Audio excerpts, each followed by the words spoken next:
하나님 말씀 함께 보시겠습니다. 구약 여호수아 8장 30절부터 35절까지 말씀입니다. 하나님 말씀은 구약 여호수아 8장 30부터 35절까지 말씀 제가 읽어드리겠습니다. 그때 여호수아가 이스라엘의 하나님 여호와를 위하여 에발산에 한 제단을 쌓았으니 이는 여호와의 종 모세가 이스라엘 자손에게 명령한 것과 모세의 율법책에 기록된 대로 쇠 연장으로 다듬지 아니한 새 돌로 만든 제단이라. 우리가 여호와께 번제물과 화목제물을 그 위에 드렸으며 여호수아가 거기서 모세가 기록한 율법을 이스라엘 자손의 목전에서 그 돌에 기록하며 온 이스라엘과 그 장로들과 관리들과 재판장들과 본토인뿐 아니라 이방인까지 여호와의 언약궤를 맨 레위 사람 제사장들 앞에서 궤의 좌우에 서되 절반은 그리심산 앞에 절반은 에발산 앞에 섰으니 이는 전에 여호와의 종 모세가 이스라엘 백성에게 축복하라고 명령한 대로 함이라. 그 후에 여호수아가 율법책에 기록된 모든 것대로 축복과 저주하는 율법의 모든 말씀을 낭독하였으니 모세가 명령한 것은 여호수아가 이스라엘 온 회중과 여자들과 아이와 그들 중에 동행하는 거류민들 앞에서 낭독하지 아니한 말이 하나도 없었더라. 아멘.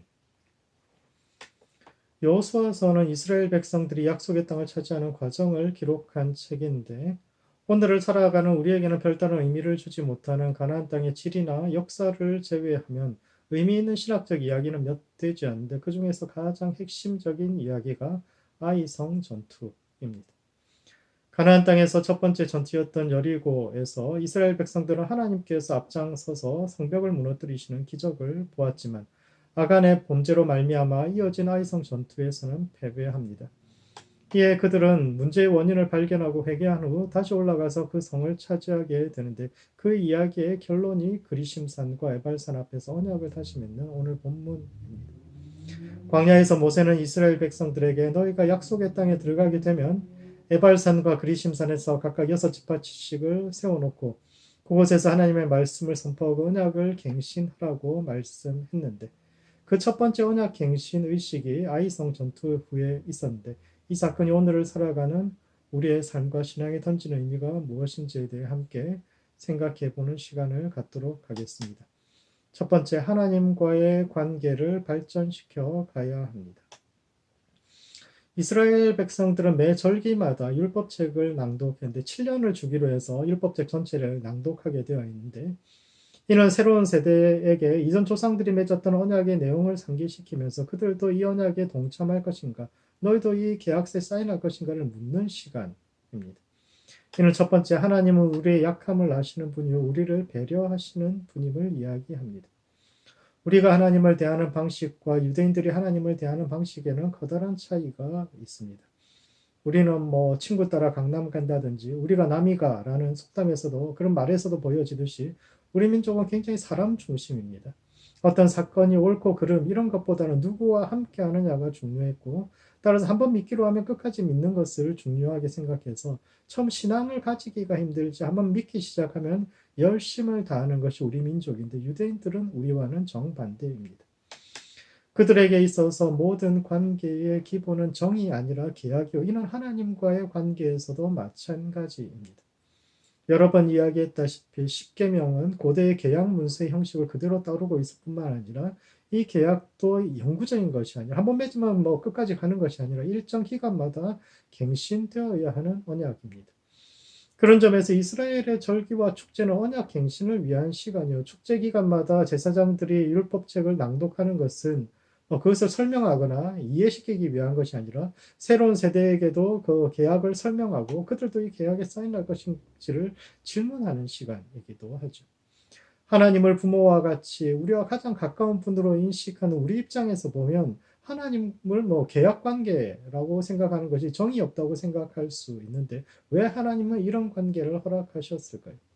창조주이신 하나님께서 피조물인 이스라엘 백성들에게 그것도 이집트에서 400년이나 종살이하던 사람들을 구원해 내셨다면 무조건적인 족종은 너네 그냥 나 믿어 이렇게 이야기할 수도 있었을 텐데 왜 하나님은 굳이 상대방의 동의를 구하고 또 언제든지 그들이 그 계약을 거부할 수 있는 그런 자유를 허락하셨을까요?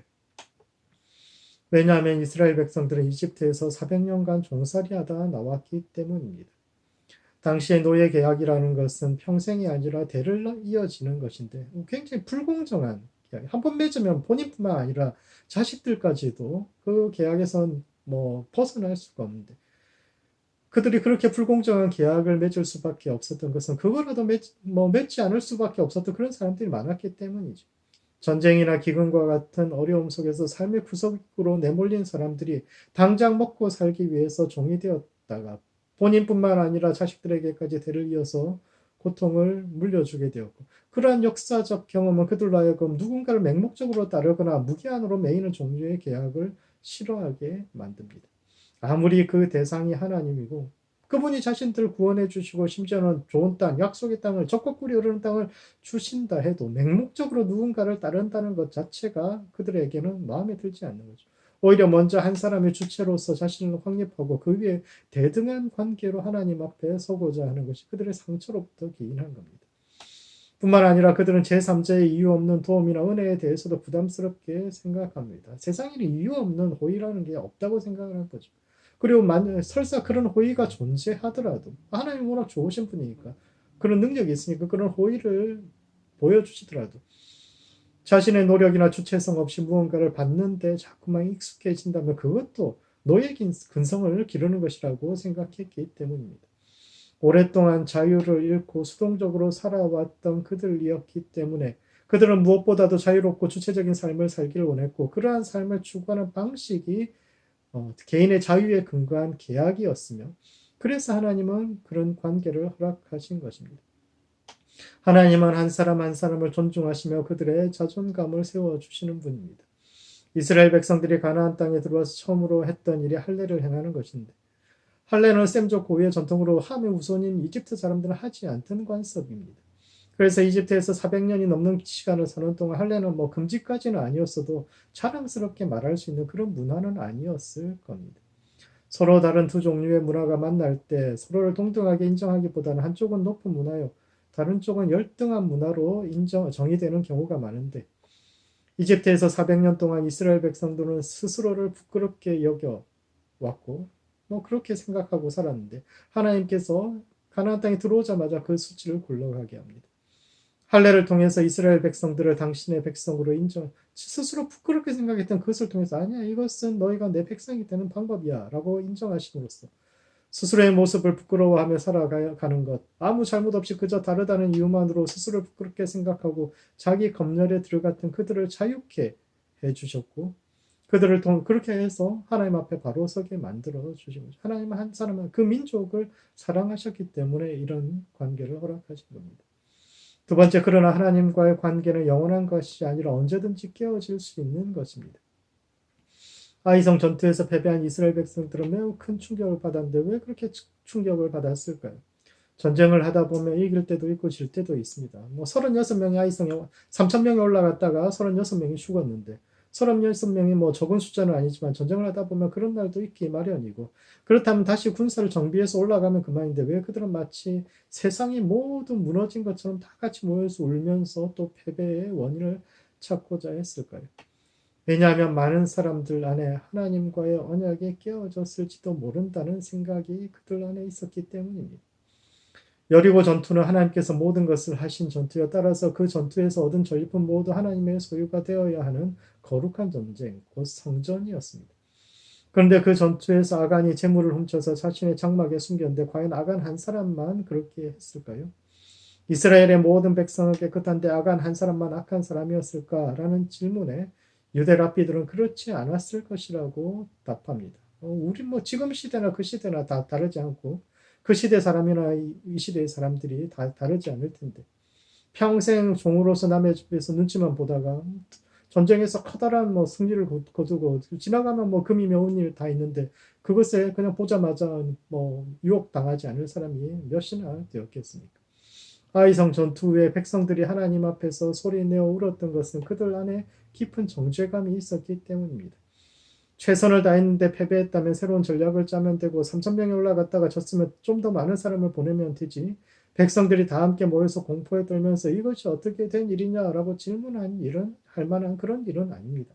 그럼에도 불구하고 그들이 모여서 함께 울었던 이유는 나 하나쯤 하는 생각으로 하나님의 말씀을 어긴 이들이 꽤 있었기 때문이고, 그들은 그런 이들의 마음 깊은 곳에 나 때문에 하나님의 언약이 깨진 것은 아닌가, 나 때문에 우리 민족 전체가 고통받는 것은 아닌가라는 그런 두려움이 있었기 때문이요. 이 사건을 통해서 하나님의 백성들은, 이스라엘 백성들은 하나님의 백성 된다는 것은 하나님께서 신실하신 것처럼 그들도 신실 앞에 하나님 앞에 서 있을 때만 그러할 수 있다라는 사실을 깨닫게 됩니다. 그러므로 하나님과의 관계를 발전시켜 가야 합니다. 관계란 것이 늘 그대로 머물러 있는 것이 아니라 변하는 거죠. 함께 시간을 보내고 서로를 배려하면 그 관계가 성장하지만 그렇지 않을 경우에는 반대로 후퇴하기도 하죠. 하늘이 맺어준 천륜인 가족 중에서도 남보다 못한 관계가 될 수 있는 것처럼 이는 하나님과의 관계에서도 마찬가지입니다. 하나님은 신실한 분이시오 우리를 잘 아시고 늘 우리 곁에 서서 우리를 배려하시는 분이지만 오늘 우리는 그분과의 관계를 위해서 어느 정도의 투자를 하고 있습니까? 하나님을 아는데 힘쓰는 모든 성도들 되시기 바랍니다. 두 번째, 복의 통로로서의 플랫폼이 되어야 합니다. 모세는 약속의 땅을 앞두고 자기는 그 땅에 들어갈 수 없지만 너희는 그 땅에 들어가게 될 텐데 그때 그 땅에 들어가거든 에발산 앞에 제단을 세우고 백성의 절반은 에발산에 그리고 절반은 그리심산에 세운 뒤에 율법을 낭독하라고 이야기했었는데 이는 첫 번째 복과하는 멀리 떨어져 있지 않습니다. 에발산과 그리심산은 가나안 중부 가장 중심지에 있는 쌍둥이 산인데 에발산은 저주의 산이고 그리심산은 축복의 산입니다. 모세는 이스라엘 열두 지파 중에서 절반은 에발산에 세우고 절반은 그리심산에 세운 후에 에발산을 향해서는 저주를 그리고 그리심산을 향해서 축복을 선포하겠는데 왜 어떤 지파는 저주의 산에 세우고 어떤 지파는 축복의 산에 세웠을까요? 기왕하는 거 다 같이 축복의 산에 세워놓고 너네 이렇게 이야기하면 될 텐데 왜 그 에발산에 선 사람들은 기분이 좋지 않을 수 있지 않겠습니까? 그리고 제단 즉 성소는 축복의 산인 그리심산이 아닌 에발산에 세우겠는데 그 이유는 뭘까요? 원래대로라면 하나님 축복이 임하는 그 산에다가 제단을 세우고 성소를 쌓는 것이 옳은 것 아니겠습니까? 후대 사마리아 사람들은 자신들의 성소를 그리심산에 세웠지만 원래 하나님의 제단, 최초의 제단을 에발산에 세웠는데 이는 축복과 저주가 동떨어진 것이 아니라 오히려 동전의 양면과 같이 아주 가까이 있다는 사실을 드러내는 것입니다. 이스라엘 백성들이 여리고에서 놀라운 승리를 거두었죠. 하나님께서 앞장서서 성벽을 넘으시면서 그 성을 무너뜨려 주시고 이스라엘 위해서 싸워주신다는 그 사실이 드러냈지만 그 놀라운 승리가 아이성 실패의 출발점이 되었던 것처럼 또 아이성의 실패가 그것으로 끝나는 것이 아니라 최초로 이스라엘 백성들이 다시 하나님의 언약에 대해서 다시 상기하고 그 언약을 갱신하는 새로운 출발점이 되었던 것처럼 복과는 멀리 떨어져 있는 것이 아니다라는 것을 드러내는 거죠. 저주의 산에 서 있는 사람들에게는 억울할 수 있지만 복과 자체가 멀리 떨어져 있는 것이 아니라 그 두 산이 하나다라는 것을 이야기하는 거죠. 아무리 고통스러운 현실이라도 눈만 돌리면 피안이라는 말처럼 생각을 바꾸면 우리는 어디에서나 하나님의 은혜를 발견할 수 있고 또 새롭게 출발할 수 있습니다. 풍수무전미라는 말이 있는데 완전한 땅은 없다라는 뜻입니다. 옛 사람들이 명당이라고 말하는 곳들을 가만히 살펴보면 두 개의 큰 물이 흐르는 합수 지점으로 홍수의 위험이 있는 곳이나 경치는 좋지만 낭떠러지 미치거나 산사태의 위험이 있는 땅인 경우가 많습니다. 옛 사람들은 그런 결함이 있는 땅에 정자를 짓고 감시하는 곳을 세우고 사람들을 동원해서 자연의 불리함을 극복하고 땅을 고쳐서 결국 좋은 땅으로 만드는 좀 명당이라는 것은 그렇게 좋은 땅으로 바뀐 땅을 뜻하는데 이는 인생도 마찬가지입니다.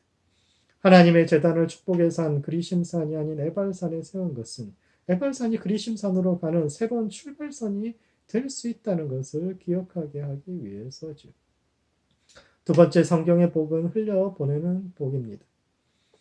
하나님은 이스라엘 백성들에게 여리고의 승리라는 복을 주셨지만 아간이 그 복을 사유화하려고 했을 때 하나님께서 주신 승리에서 얻은 것을 자기 것으로 만들려고 했을 때 그 복이 변하여서 저주가 되었던 것처럼 하나님의 복은 우리 자신에게 가두지 않고 세상을 향해 흘려보낼 때 참된 복으로서 역할할 수 있습니다.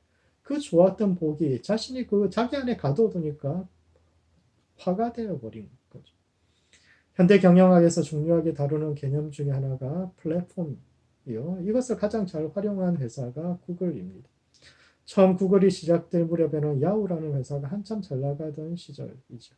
야후는 검색뿐만 아니라 이메일, 쇼핑, 엔터테인먼트 등 사람들이 필요하는 모든 것을 갖춘 포털이라는 개념으로 사업을 확장해 가고 있을 때였습니다. 이러한 환경 속에서 단지 검색 하나만으로 도전했던 구글이 오늘날 야후라는 골리앗을 무너뜨리고 정상에 설 수 있었던 근본적인 동력이 바로 플랫폼이라는 개념입니다. 플랫폼은 정거장 혹은 간이역이라는 뜻으로서 사람들이 자신들의 목적지로 가기 위해서 잠시 들르는 곳을 뜻합니다. 플랫폼 이전의 기업들은 포털을 추구했는데 포털은 모든 것이 연결된 공간이라는 뜻입니다. 야후에 들어가면 그 안에서 물건도 사고 뉴스도 보고 이메일도 보내고 영화도 보고 뭐 업무에 관련된 일들도 하면서 모든 것을 그 안에서 할 수 있다는 뜻이요. 이는 포털이 사람들의 최종적인 목적지가 될 수 있다. 그 안에만 들어가면 모든 것을 할 수 있는 그곳이 최종적인 목적지로서 될 수 있도록 다양한 영역으로 사업을 확장해 갔습니다. 그러나 구글은 스스로를 플랫폼, 즉 사람들이 스쳐 지나가는 정거장으로 규정해서 사람들이 자신들의 사이트에 더 오래 머무는 것이 아니라 오히려 원하는 결과를 찾아서 더 빨리 다른 곳으로 갈수록 자신들이 성공할 수 있다고 생각했습니다.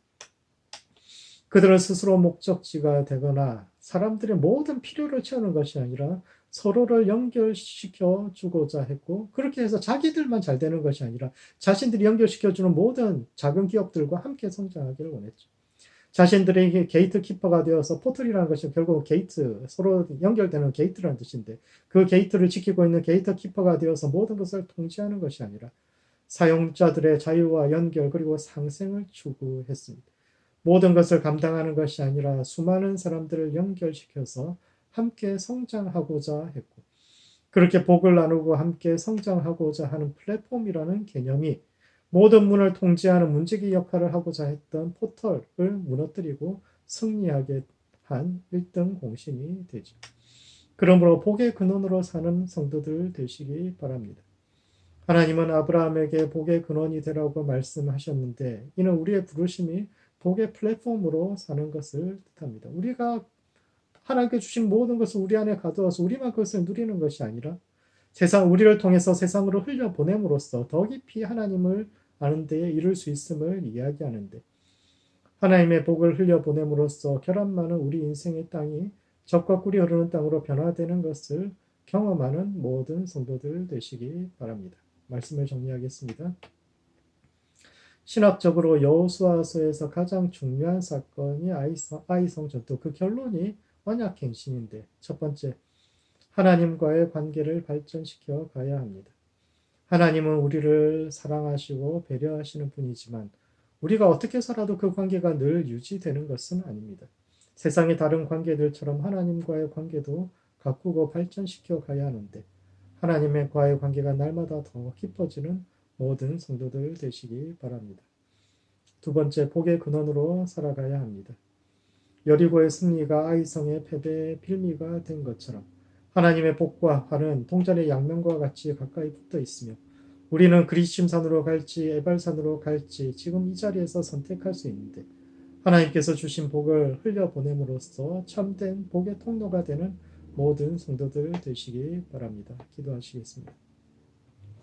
기도하실 때는 먼저 하나님과 더 깊은 관계 속으로 들어갈 수 있도록 우리 자신을 위해서 기도합시다.